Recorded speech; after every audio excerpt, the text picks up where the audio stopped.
ಧ್ರುವ ನಕ್ಷತ್ರದ ಬಗ್ಗೆ ಕೇಳಿದ್ರಿ ಅಲ್ವಾ ಎಲ್ಲ. ಧ್ರುವನಿಗೆ ಅವರು ತಾಯಿಗೆ ಒಬ್ಬಳು ಚಿಕ್ಕಮ್ಮನೂ ಕೂಡ ಇರ್ತಾಳೆ. ಪಾಪ ಅವನು ಕೂಡ ಒಬ್ಬ ರಾಜನ ಮಗನಾಗೆ ಅವನು ರಾಜನ ತೊಡೆ ಮೇಲೆ ಕುತ್ಕೋಬೇಕು ಅನ್ನೋ ಕಲ್ಪನೆ. ಬಟ್ ಆ ಚಿಕ್ಕಮ್ಮ ಕಟ್ ಮಾಡಿಸಿ ಅವನ್ನ ಆಚೆ ಗಳಿಸಿದಾಗ ಅಮ್ಮನ ಹತ್ರ ಬಂದು ಹೇಳ್ಕೊಂಡು ಅಳ್ತಾನೆ. ಆಗ ತಾಯಿ ಮಾರ್ಗದರ್ಶನ ಮಾಡ್ತಾಳೆ. ಏನು ಅಂದ್ರೆ, ನೋಡಪ್ಪ, ಈ ಪ್ರಪಂಚದಲ್ಲಿ ನಿನ್ನ ಕೈ ಹಿಡಿಯಕ್ಕೆ ಅಂತ ಒಬ್ಬನಿದ್ದಾನೆ, ಅವನ್ನ ಹುಡುಕ್ತಾ ಹೊರಟೋಗೋದೇನು ಅಂತ. ಆಗ ಸಾಕ್ಷಾತ್ ನಾರಾಯಣನೇ ಬರ್ತಾನೆ ಅವನಿಗೆ. ಅವನು ಯಾವ ರಾಜ್ಯ ಪಟ್ಟ ಎಲ್ಲ ಕೇಳದಲ್ಲ, ಅದೆಲ್ಲರೂ ಅಳೆದು ಹೋಗ್ಬಿಟ್ಟಿದ್ದಾರೆ. ಆದ್ರೆ ಧ್ರುವ ಮಾತ್ರ ನಕ್ಷತ್ರವಾಗಿ ಮೇಲ್ಗಡೆ ಇವತ್ತೂ ಇದ್ದಾನೆ. ಹಾಗೆ ತಾಯಿ ಬ್ಲೆಸ್ಸಿಂಗ್ಸ್ಗಿನ ದೊಡ್ಡದು ಯಾವುದೂ ಇಲ್ಲ ಪ್ರಪಂಚದಲ್ಲಿ ಅಂತ ನಾನು ಯಾವಾಗಲೂ ಹೇಳ್ತಾ ಇರ್ತೀನಿ. ಪಾಪ ಅವ್ರನ್ನ ನೋಡಿದಾಗ ಪಾಪ ನೀವು ಬಹಳ ಭಾವುಕರಾದ್ರಿ. I know.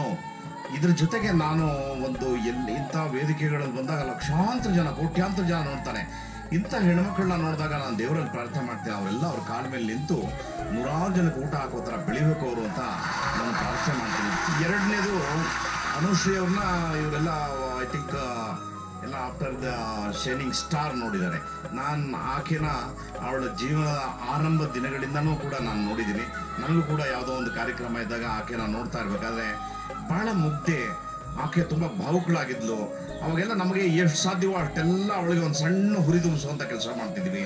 ನನಗೆ ಇವತ್ತು ಆಕೆನ ನೋಡಿದಾಗ ಒಂದು ರೀತಿ ಬಹಳ ದೊಡ್ಡ ಹೆಮ್ಮೆ ಆಗುತ್ತೆ. ಹೌದಾ, ಶ್ರಮಪಟ್ಟವರು ಶ್ರದ್ಧೆಯಿಂದ ಈ ಮಟ್ಟಕ್ಕೂ ಬೆಳೆಯಬಲ್ಲರು ಅಂತ ನಾನು ಯಾರನ್ನ ತುಂಬ ಜನ ಹುಡುಕಿದಾಗ ಅದ್ರಲ್ಲಿ ಆಕೆ ಕೂಡ ಎತ್ತು ಕಾಣಿಸ್ತಾಳೆ.